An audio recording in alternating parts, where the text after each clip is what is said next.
Hey, heathens. So Ray Comfort has decided that he wants to debate Richard Dawkins. He has offered up $20,000 for 30 minutes of Richard Dawkins' time. When asked, Richard Dawkins called Ray Comfort the Banana Man, and apparently said he was an ignorant fool. Okay, and Comfort pointed this out in a video he did where he apologized for the banana argument. Okay, let's take a look at this real quick. Okay. Banana Man is a reference to an illustration presented by Comfort, in which he compared the complex design elements of a Coke can to the complex design elements of a banana, in order to demonstrate that thoughtful design by a designer is required for both examples. Wrong! He presented it to show the complex design elements of the Coke can as compared to the complex design elements of God in the fruit, and got his ass handed to him. Okay, he tried to compare one as a natural thing that God produced by something else that was mechanically formed. That was the comparison. He wasn't giving two examples of man-made things. So please do not insult our intelligence to try and suggest that he wasn't doing exactly what I just said he was doing.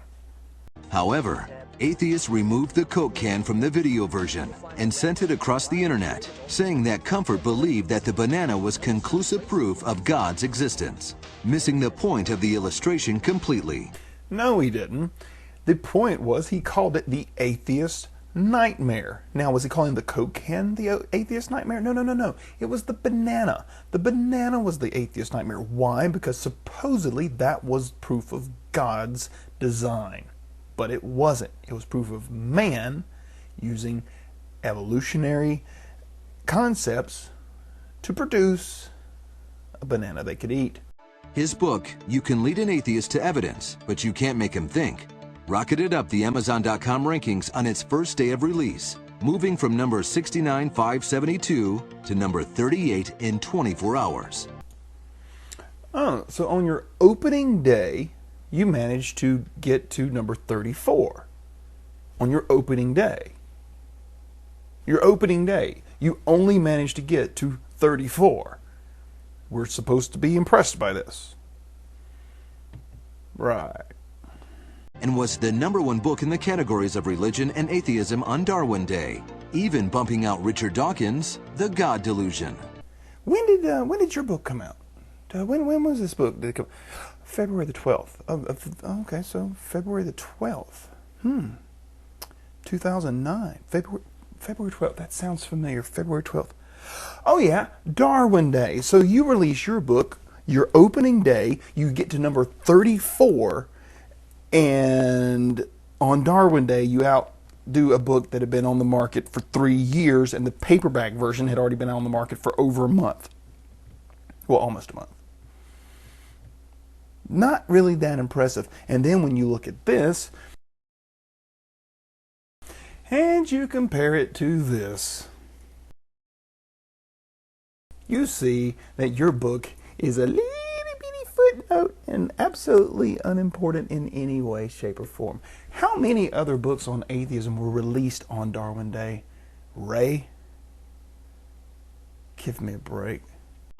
Comfort apologized for his mistake about the banana, saying, "My apologies for not explaining myself more clearly. I was not aware that the common banana had been so modified through hybridization." So you were not aware. Not aware means you did not know. Ignorant means you don't know. So this accusation of ignorant fool, half of it just got confirmed by you. You had no clue how much evolution played a part in the design of the banana. However, the truth remains that God gave man the knowledge and ability to modify it, so that it perfectly fit into his hand.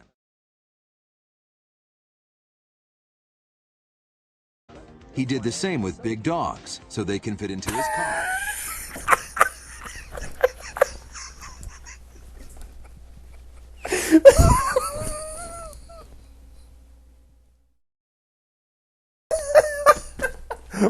Bingo!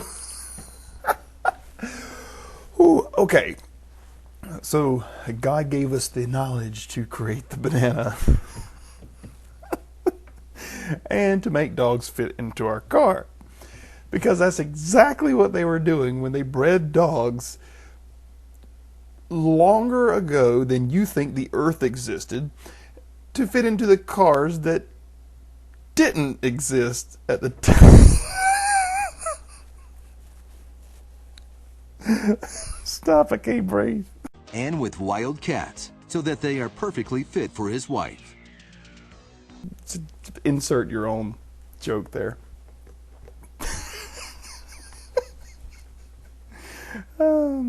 Okay, ignorant fool fits. When Ben Stein asked Richard Dawkins, what do you think is the possibility that intelligent design might turn out to be the answer to some issues in genetics or in evolution? He answered, at some earlier time, somewhere in the universe, a civilization evolved by probably some kind of Darwinian means to a very, very high level of technology, and designed a form of life that they seeded onto, perhaps this planet. Now, that is a possibility, and an intriguing possibility. So Professor Dawkins believes that highly intelligent aliens from somewhere else in the universe may have created us. Yes, in the same way that I believe that monkeys may fly out of my ass. The question was presented to him to explain any possible means. And in fact, he does say it, that it could be, it might, is possible. And he's always using these words that saying that this is the closest thing that you could get to there being an actual intelligent designer. What you have done here is quote mined, but very, very poorly. I'll show you in a minute. You have reached the level of not just being ignorant and a fool. You're a downright liar. Let me show you in your own clip that you used.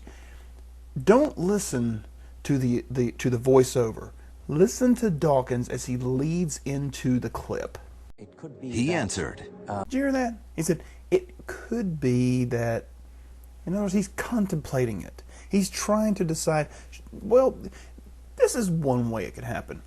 What they're doing here is Dawkins made this same comparison in the book, The God Delusion, where he very fully explained that if there were to be anything of a quote-unquote intelligent designer, that this is a possibility, that maybe there will be an alien race that came, and we might even perceive them as gods because they'd be so far advanced of what we would have been back, a long time ago, or even now.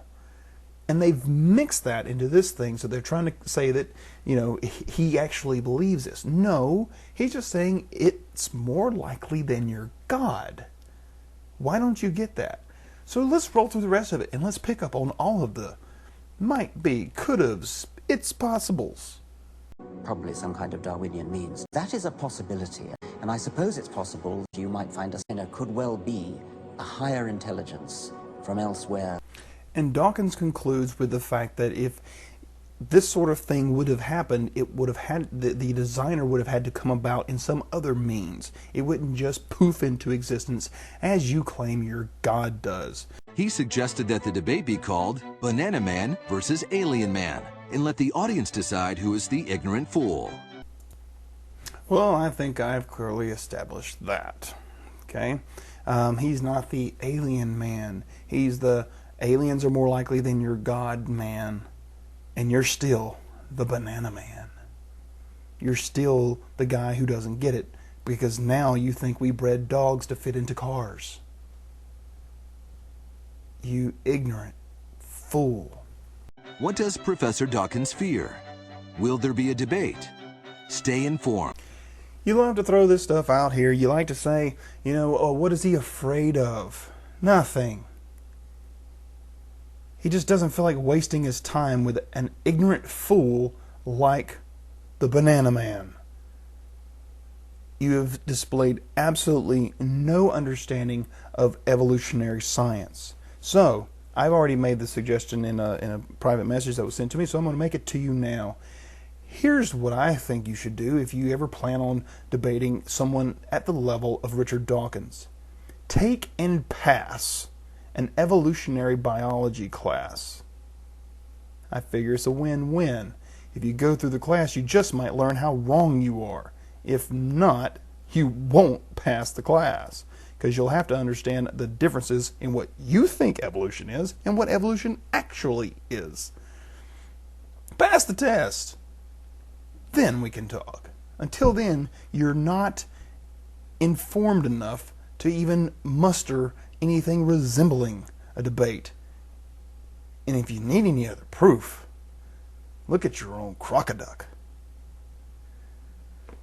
One other way that you embarrassed yourself, but don't take my word for it, think for yourself.